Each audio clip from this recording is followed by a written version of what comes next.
Hello, everyone. Welcome back to the podcast. Happy Easter. Christ is risen. It's a wonderful time of the year. Good to remember the resurrection of Christ, also to celebrate the dawn of spring here in the United States. I hope you all had a good weekend. Before I dig into the podcast, I want to remind you that if you have not yet left a rating or review on Apple Podcasts, please do so. If you're watching on YouTube, hit the like button, hit the subscribe button. It all helps with discoverability. I really appreciate it. I talk a lot about the cultural change theory of University of Virginia sociologist James Davison Hunter. He wrote a very good book called To Change the World, which I recommend that everyone read. It talks about how culture changes. It also talks about how the evangelical church has attempted to change culture using theories that really don't work because they're not aligned with reality. And then he lays out a proposed approach to the modern world that he calls faithful presence. Now, I'll just be straight up honest with you. I'm not a huge fan of the faithful presence approach, but this book is still a must read because this is a very smart guy writing on a very smart topic. And I want to read you a quote that comes not from the book itself, but from a talk that he gave several years previous to it under the same title that talks a little bit about his theory of cultural change as a top-down phenomenon. So I will read a little bit of that. Quote, "It is sometimes true that political revolutions and economic revolts occur from the bottom up, but on their own terms, they are almost always short-lived. Long-term cultural change always occurs from the top down. In other words, the work of world changing is the work of elites, gatekeepers who provide creative direction and management to the leading institutions of a society. The Renaissance, the Reformation, the Awakenings, the Enlightenment, the triumph of capitalism over mercantilism and feudalism, all of the democratic revolutions in the West, the rise and triumph of science, and in our own day, the triumph of the therapeutic postmodernism in law, architecture, literature, and popular culture, and now globalization itself, all began among elites and then percolated into the larger society." Unquote.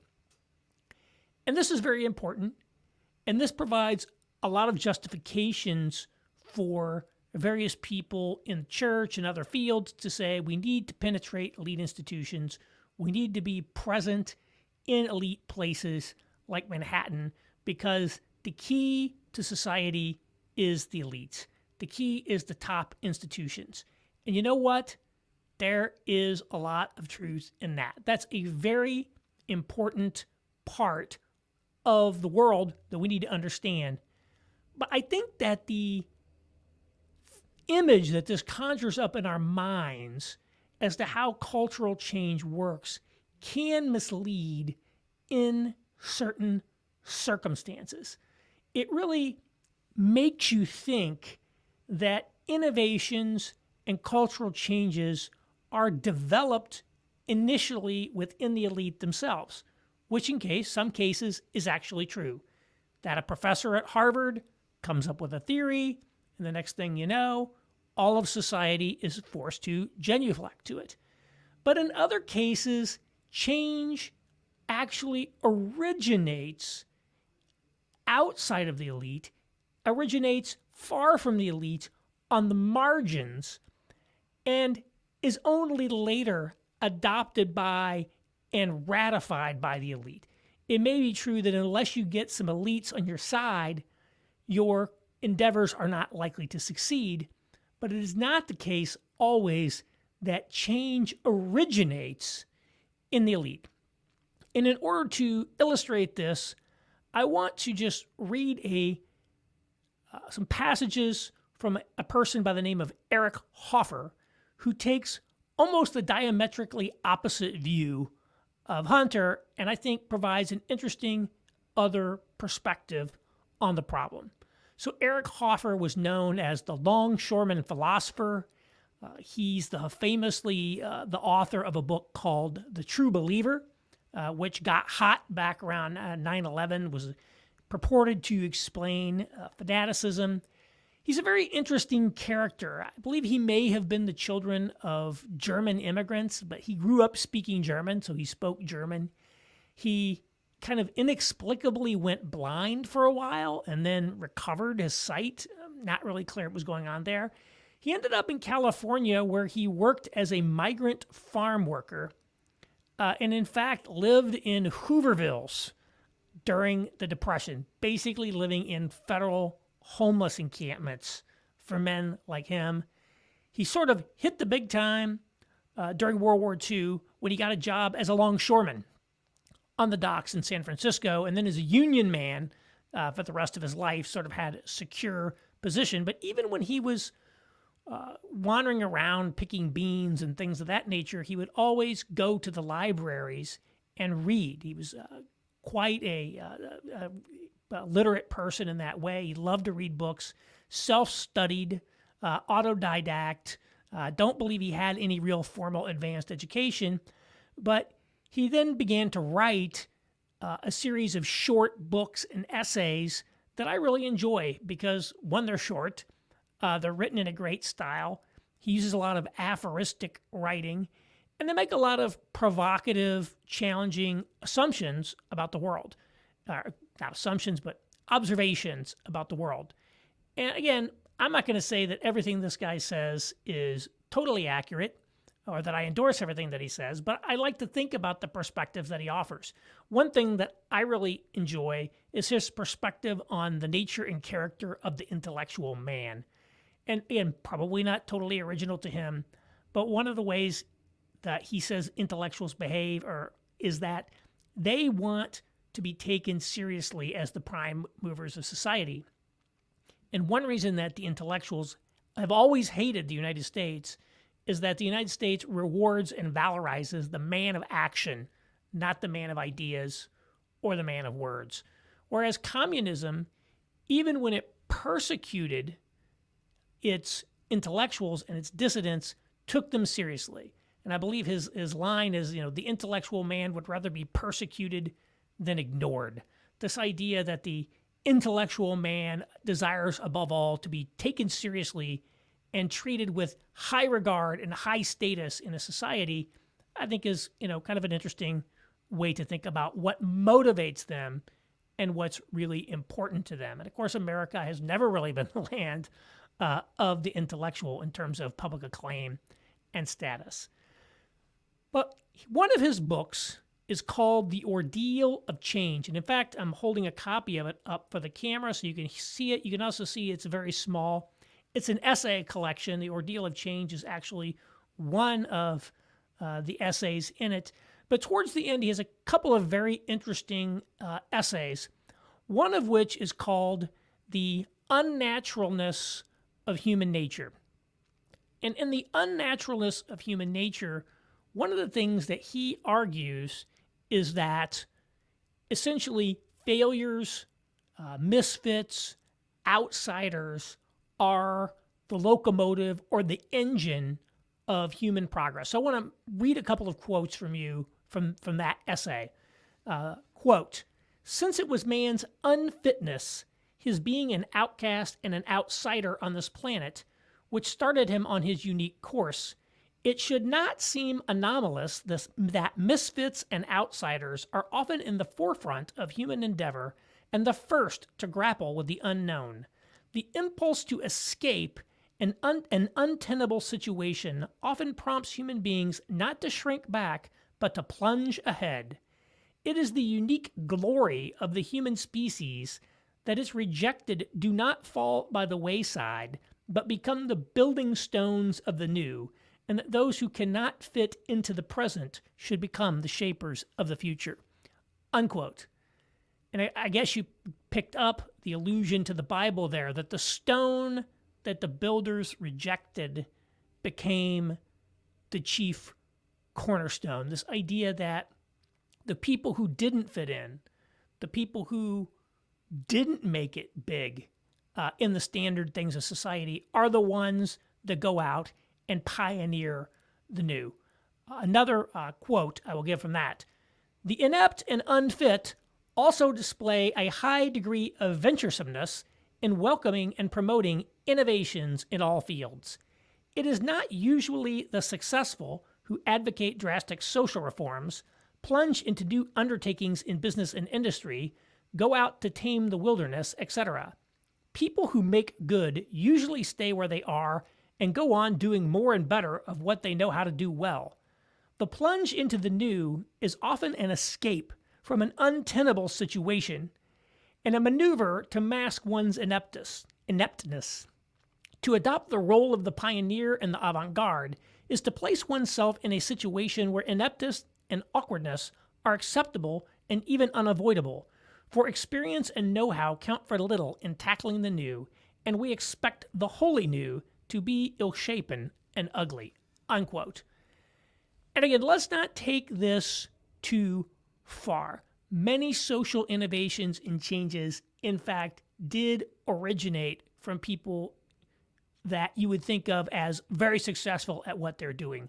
Bored, third generation WASP heirs, for example, often were pioneers of social reforms like the settlement house movement, which heavily was promoted and started by people from the upper classes. The idea that people from essentially elite backgrounds don't drive change isn't totally true.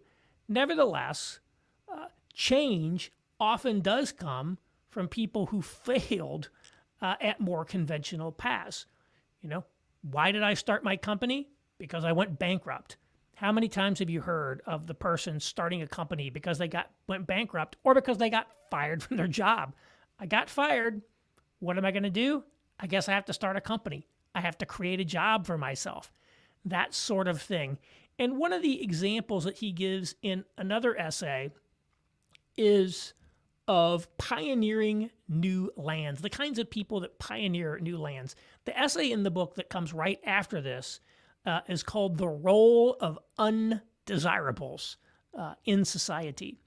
And he talks a little bit about his own experience as a migrant farm worker. So he lived in a homeless camp in the Depression. And I just wrote down some figures he gave. There were 200 people living in this federal shelter that he lived in for like 4 weeks before he moved on to a job. And he said of them, 30 of them were sort of crippled in some way. They had been maimed, perhaps. 70 of them had lost all of their teeth. 60 of them were confirmed drunkards. And it kind of dawned on him, he said, that we were a human junk pile. And he was wondering about them.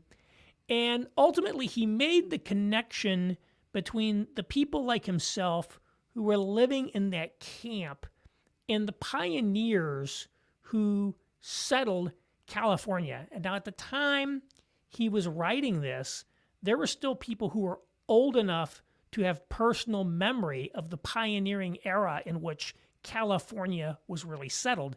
And so he started asking them, what were the pioneers like? What kind of people were they? How did they behave? And it didn't necessarily felt like he got a lot out of that. But then he said, what group of people today in California most are closest to the pioneers? And everybody's like, oh yeah, it's the Okies.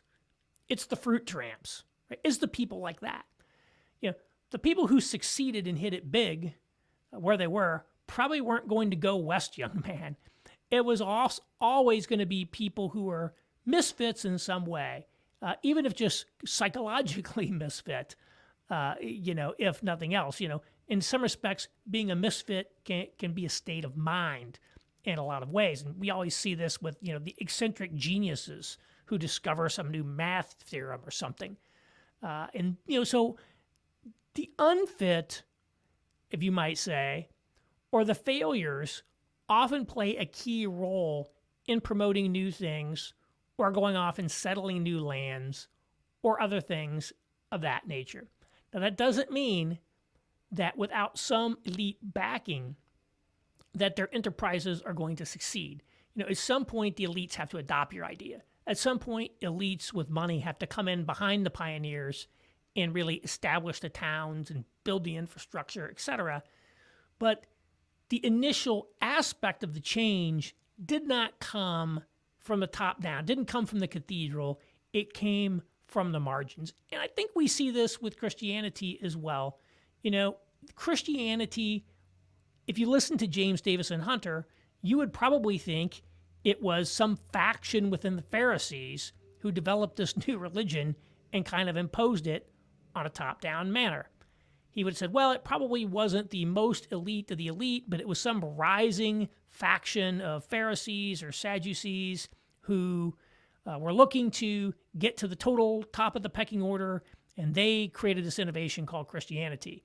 But it wasn't like that at all. In fact, Christianity seems to have originated on the social margins, and that Jesus himself spent most of his ministry in kind of outlying areas.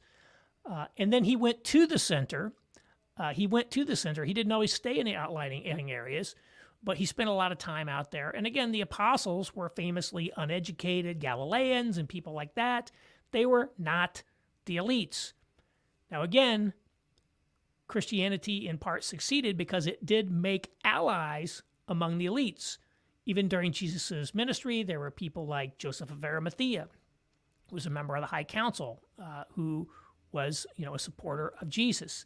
You see throughout the book of Acts and in the early church that there were wealthy people who were, financial contributors and others. The sociologist Rodney Stark has argued that Christianity disproportionately attracted the elites, which I can believe. He says, when I think it's Paul that said, not many among you were rich, he's like, well, that means at least some of them were rich, which, frankly, there should have been none of them who were rich, given how few rich people there were in the Roman Empire. The fact that there were any rich people in this sect that was emerging tells you that it was disproportionately attracting the elites. Paul, of course, came from an elite background and had all the education and training. So I don't want to be dismissive of the role of the elites, of the importance of elites in spreading the ideas, right? Constantine played a key role, right, in institutionalizing Christianity in the empire, creating Christendom as we know it. And yet, Christianity's origins, its theological principles, much of it originated outside of the center. And so that's, I think, a perspective that we need to have. And again, Hunter doesn't claim explicitly that ideas always originate in the center. But if we don't think about that, we can be misled and start thinking that everything has to come out of the center. Change can be incubated in places that are on the margins to really be instantiated. Definitely elite allies are helpful, whether that be military or whether that be cultural elites, media elites, etc., to make it happen. But if you're not part of the elite, that does not mean that you're not capable of coming up with some sort of an innovation, cultural innovation and economic innovation that could later have tremendous cultural impact all throughout the world. It's very important to consider. So I think that's where I feel like sometimes too much Hunterism downplays or undercuts the importance of people who are outside the elites, when in fact, people who are essentially misfits, people who are located in backwater locations, people who don't hold elite positions, can often have profound long-term impact once the ideas are picked up by the elites. So I just wanted to give you that little tip on Hoffer. Again, True Believer is a pretty good book. It's been a long time since I read it, so I can't really give you a praise of that. The Ordeal of Change is pretty good.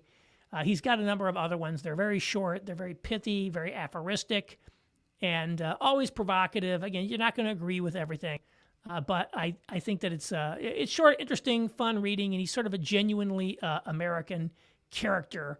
Got a great story there. So put that as a recommendation. Maybe I'll put a link to buy The Ordeal of Change in the show notes, and I'll talk to you again next week.